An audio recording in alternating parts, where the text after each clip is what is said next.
Hey guys, welcome back to my channel. মই আজি আপোনালোকৰ লগত কিছুমান বহুত ইম্পৰ্টেণ্ট কুৱেশ্যনছ আসাম হিষ্ট্ৰীৰ ওপৰত ডিছকাছ কৰিম যিবিলাক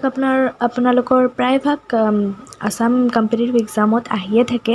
সো বহুত ইম্পৰ্টেণ্ট হয় কুৱেশ্যন আনসাৰসমূহ সো বলক ভিডিঅ'টো আৰম্ভ কৰোঁ Sukaphaa established Ahom kingdom in 1253 at চুকাফাই আহোম ৰাজত্ব এষ্টাব্লিছ কৰিছিল 1253 এইটো ক'ত কৰিছিল তেওঁ সো অপশনসবোৰ দিয়া আছে চৰাইদেউ মাজুলী ডিগবৈ দিহিঙ্গিপাৰ ইয়াৰ শুদ্ধ উত্তৰ হ'ব Charaideo so next question first Ahom king to adopt Hindu religion was so first Ahom king Ahom ৰজাগৰাকী যিয়ে নেকি হিন্দু ধৰ্ম গ্ৰহণ কৰিছিল তেওঁ কোন আছিলে সো অপশনসবোৰ দিয়া আছে চুকাফা চুহুংমুং চুক্ৰামফা এণ্ড চুদাংফা ইয়াৰ শুদ্ধ উত্তৰ হ'ব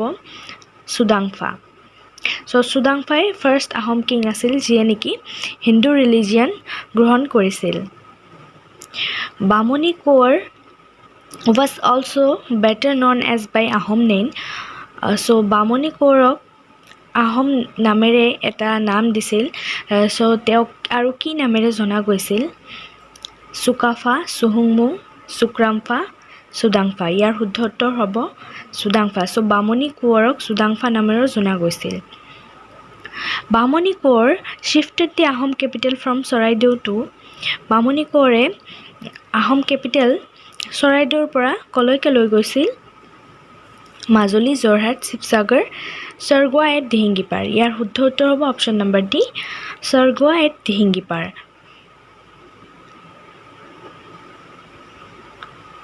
During whose reign the Mughal invades Ahom kingdom so মুঘলে কাৰ ৰাজত্বকালত আহোম কিংডমক আক্ৰমণ কৰিছিল ইয়াৰ শুদ্ধ উত্তৰ হ'ব জয়ধ্বজ সিংহ অৰ্থাৎ জয়ধ্বজ সিংহৰ ৰাজত্বকালত মুঘলে আহোম ৰাজত্বক আক্ৰমণ কৰিছিল চুৰামপা was better known as চুৰামপাক আকৌ আৰু কি নামেৰে জনা গৈছিল ইয়াৰ অপশনসবোৰ দিয়া আছে ভগা ৰজা বামুণী কোঁৱৰ স্বৰ্গনাৰায়ণ জয়ধ্বজ সিংহ ইয়াৰ শুদ্ধ উত্তৰ হ'ব ভগা ৰজা So during the reign of the Jodha Singh,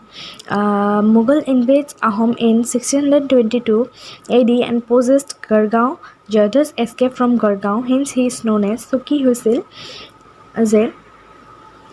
Jayadhwaj সিংহৰ ৰাজত্বকালত মুঘলে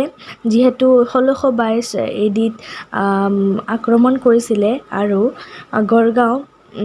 অধিকাৰ কৰিছিলে so Jayadhvaj escape from Garhgaon জয়ধ্বজে কি কৰিছিল গড়গাঁওৰ পৰা পলাই গৈছিল so hence he is known as আৰু তেওঁক সেইবাবে কি হিচাপে জনা যায় ভগনীয়া ৰজা হিচাপে জনা যায় Lachit Borphukan fought Saraighat war in the year Lachit বৰফুকনে কেতিয়া চৰাইঘাটৰ যুদ্ধ কৰিছিলে যুঁজিছিলে অপশনসবোৰ দিয়া আছে ইয়াৰ শুদ্ধ উত্তৰ হ'ব 1671 AD The eldest son of Gadadhar Singh was so Gadadhar সিংহৰ eldest son অৰ্থাৎ আটাইতকৈ ডাঙৰ পুত্ৰ কোন আছিল জ্যেষ্ঠ পুত্ৰ ৰুদ্ৰ সিংহ আছিলে so the first battle that the Ahom fought with the Mughal is so মুঘলৰ লগত আহোমৰ যে যুদ্ধ হৈছিল ফাৰ্স্ট বেটেল যেটো আছিলে হেতু কি আছিলে হেতু উত্তৰটো হ'ব Bharali The reign of Rudra Singh was ৰুদ্ৰ সিংহৰ ৰাজত্বকাল কেতিয়া আছিলে ইয়াৰ শুদ্ধ উত্তৰ হ'ব 1696 to 1714 AD Who of the following is known as Sulikoffa অৰ্থাৎ লৰা ৰজা তলৰ কাক লৰা ৰজা হিচাপে জনা গৈছিলে ইয়াৰ শুদ্ধ উত্তৰ হ'ব ৰুদ্ৰ সিংহক লৰা ৰজা হিচাপে জনা গৈছিল কামৰূপী স্মৃতি was composed by কামৰূপী স্মৃতি কাৰ দ্বাৰা কম্পোজ কৰা হৈছিলে ইয়াৰ শুদ্ধ উত্তৰ হ'ব পিতাম্বৰ সিদ্ধান্তা লালুকচলা বৰফুকন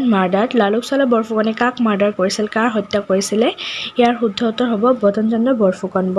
বৰফুকনক লালুকচলা বৰফুকনে মাৰ্ডাৰ কৰিছিলে সো আজিৰ বাবে এইখিনিয়ে আশা কৰোঁ আপোনালোকে ভিডিওটো ভাল পাব যদি আপোনালোকে ভিডিওটো ভাল পাইছে আৰু এনেকুৱা নতুন ভিডিও আপোনালোকক লাগে দেন মোক কমেন্ট বক্সত জনাব আৰু মোৰ চেনেলটো সাবস্ক্ৰাইব কৰি দিব